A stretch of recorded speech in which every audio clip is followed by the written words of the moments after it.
What's up, nerds? Welcome to another Rogue Spartan vlog on the DNA Network. I'm Corey. This is my personal vlog on the DNA Network. If you haven't watched before, welcome. There's been plenty more episodes beforehand, so make sure you check it out. Today I want to talk about Gears of War 4.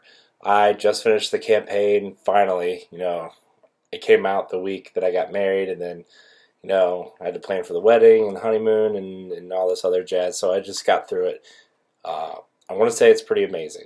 It was way better than I expected it to be, because the Coalition took over from Epic, and they gave us a very, very solid campaign to what I think is the start of this new trilogy.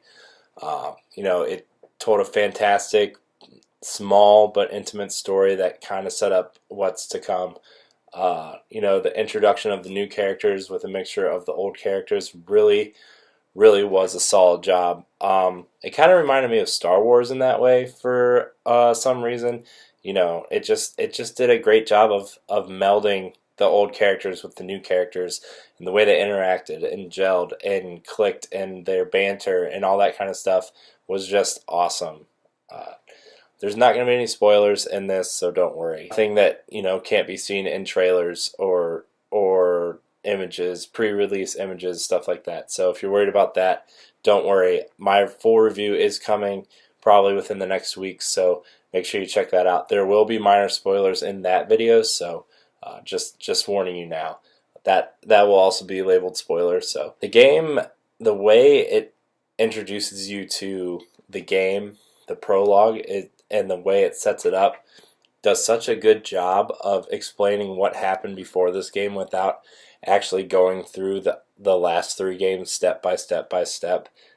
It gives you the opening, and it gives you a lot of key moments in Gears lore, and explains how you got here, and explains how, where the game is set. The game is set 25 years in the future. You are playing as Marcus's son.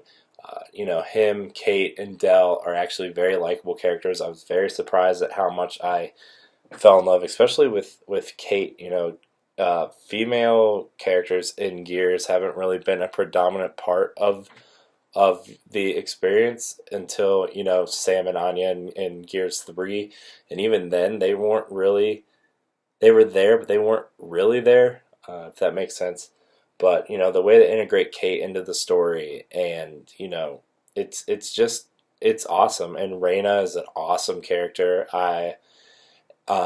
She's not in it for very long, but she's a cool character. And the way that you transition from in the first three games, you are a gear, you are military, you run the shit. So there's that, and you transition from that, and you are now an outsider as JD and his squad. And the game opens up and tells you, you were a cog, and now you're an outsider, and you're trying to do everything you can to survive in this village. Gears 4 was awesome, and the campaign, the little minute by minute gameplay, the beat by beat was just awesome. There's awesome character development. There's cool little Easter eggs from if you played Gears 1 through 3, and there is funny part in the second act. I won't give it away, but I found myself chuckling at the banter. Gears 1, 2, and 3 were really serious, whereas this, I would almost give it kind of like an Uncharted vibe, the way the characters bicker and banter with each other. Gears has always been a franchise that's been there for me through good times and in bad times, and every time something significant happens in my life, Gears has been there. And this is no different. I just got married, and it's time for a Gears game. It's just one of those things. Maybe on an episode of NGR Radio, our podcast comes out every Monday. You should check it out. It's actually going up in about an hour after this post, so you should download it on iTunes, SoundCloud, Stitcher, and Google Play, or watch it right here on YouTube, and like, subscribe, and share, please. But every time something significant happens in my life, Gears is there.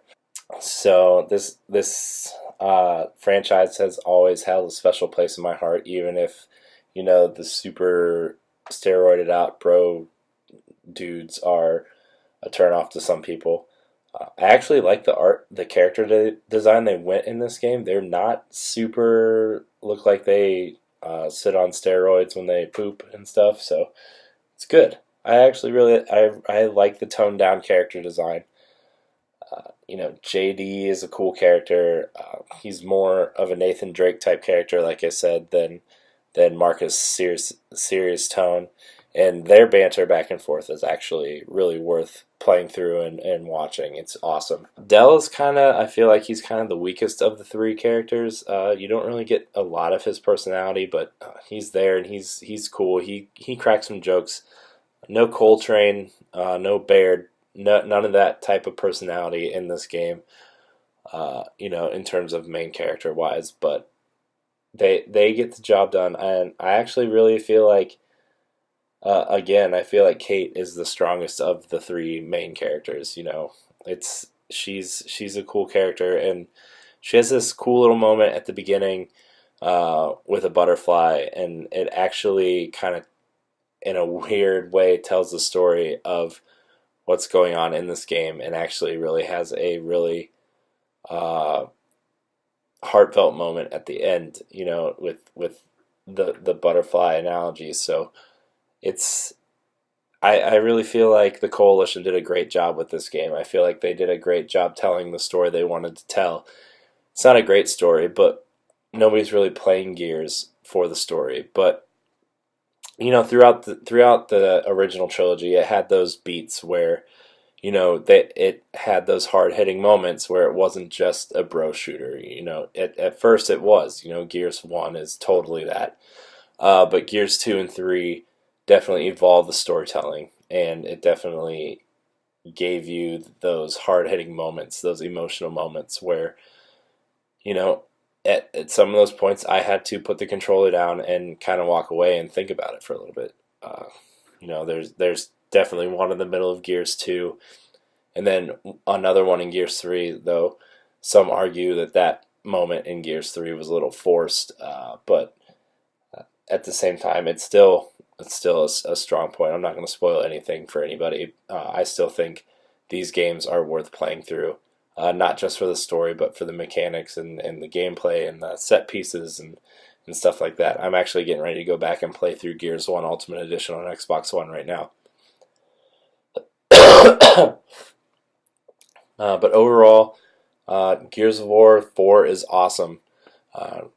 I'd give it just a shade under Gears 3 in terms of gameplay mechanics, but they're still feeling their way around, and they've had to rebuild this engine.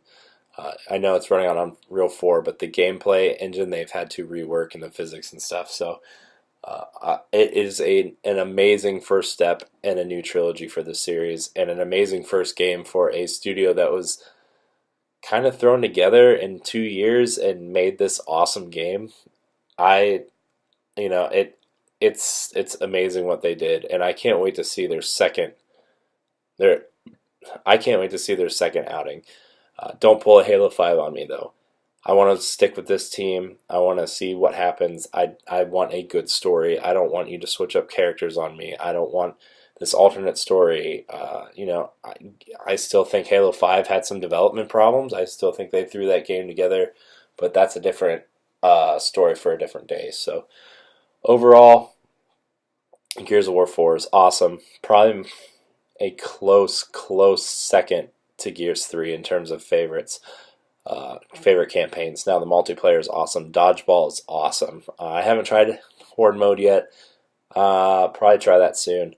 But in terms of campaigns, this campaign was awesome. I wish there was 4-player co-op. They went back to 2. They want to get back to that horror route, but overall, awesome. Look for my review coming up on on DNAnetwork.net and right here on YouTube.com/Digital Nerd Advocates Network.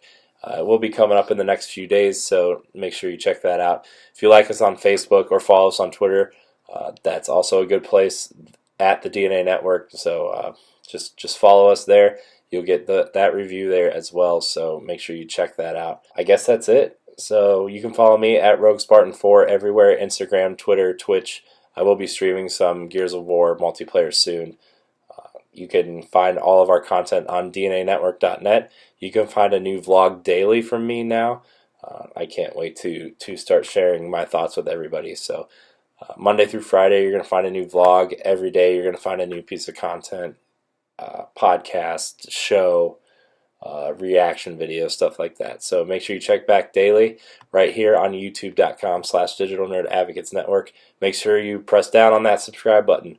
We're going to do a giveaway at 200 subscribers, so make sure you hit that subscribe button. You must be subscribed to enter the giveaway, so I can't wait to reveal what that prize is. Once we hit 170, we will reveal what the prize is. It's pretty cool. So, especially if you have an Xbox One. So, thank you guys so much for watching, and until tomorrow, love you.